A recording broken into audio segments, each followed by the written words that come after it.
আসসালামু আলাইকুম। আমি আব্দুল্লাল জাবের। আগামীকাল 12 তারিখ অনুষ্ঠিতব্য ত্রয়োদশ জাতীয় সংসদ নির্বাচনে ঢাকা 8 আসনের একজন ভোটার।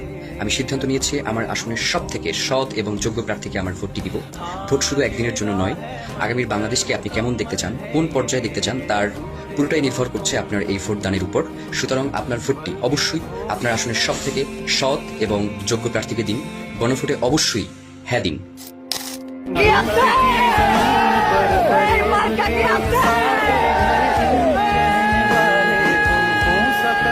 নির্বাচনে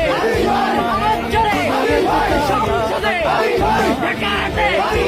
ইনসাফে ইনকিলাবে